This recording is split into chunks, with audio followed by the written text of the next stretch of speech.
کیا نظریہ تھا اس عورت کا، کیا اس کی نگاہ میں اولاد تھی، اور کیا اس کی نگاہ میں جنت الفردوس تھی، اور اس کی نگاہ میں محمد عربی سارے کہہ دو صلی اللہ علیہ وسلم کی رضامندی کی کیا نگاہ تھی اور کیا خوشی تھی، اور وہ کیا چاہتی ہوگی؟ کس کو اولاد بری لگتی ہے؟ اللہ سبحانہ و تعالی نے مدد فرمائی، وَلَقَدْ نَصَرَكُمُ اللَّهُ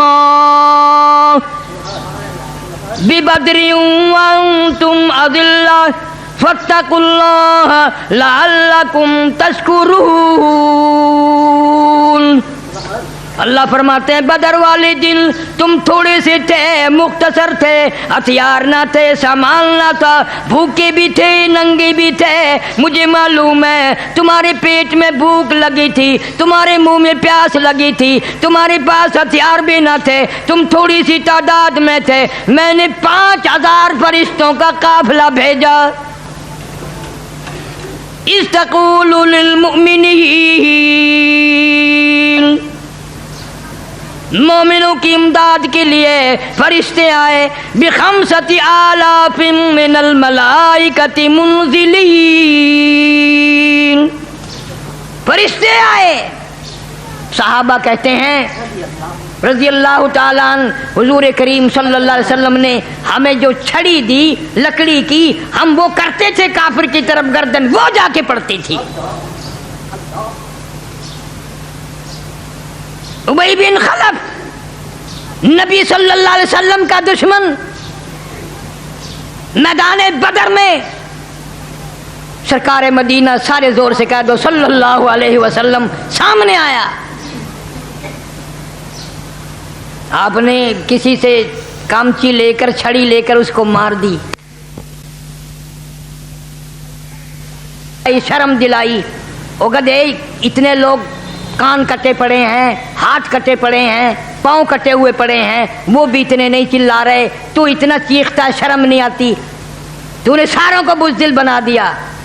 ہائے، ہے تو کافر پر کیا بات کہی ہے؟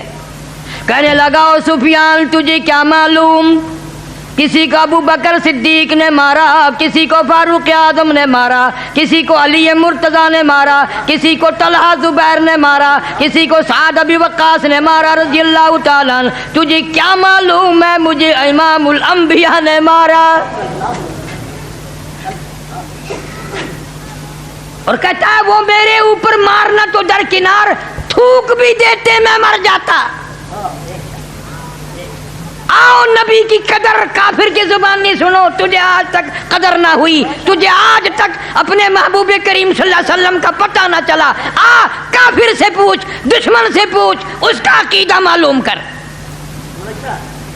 اور کہنے لگا ابو سفیان میں اتنا تکلیف میں ہوں، اتنا پریشانی میں ہوں، اگر میری تکلیف کو سارے عرب پہ تقسیم کر دو، کروڑوں آدمیوں پہ تقسیم کر دو، سارے مر جائیں گے۔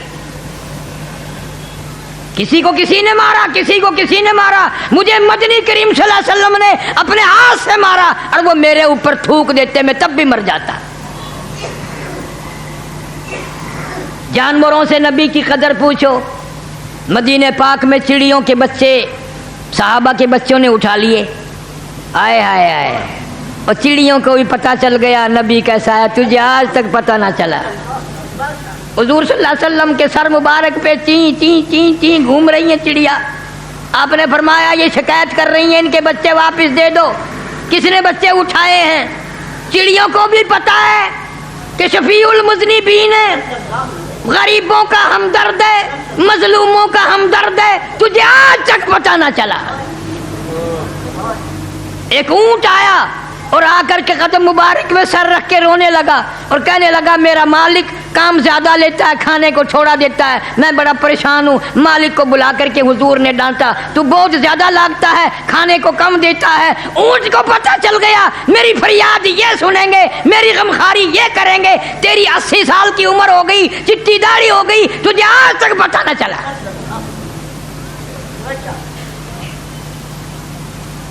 درختوں کو اشارہ کیا، اکھڑ کر آ گئے، اشارہ کر دیا واپس چلے گئے، ہاتھ میں کنکر لے کر۔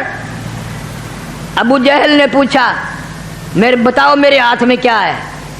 فرمایا میں بتاؤں یا جو کچھ تیرے ہاتھ میں ہے وہ بتائے کہ میں کون ہوں؟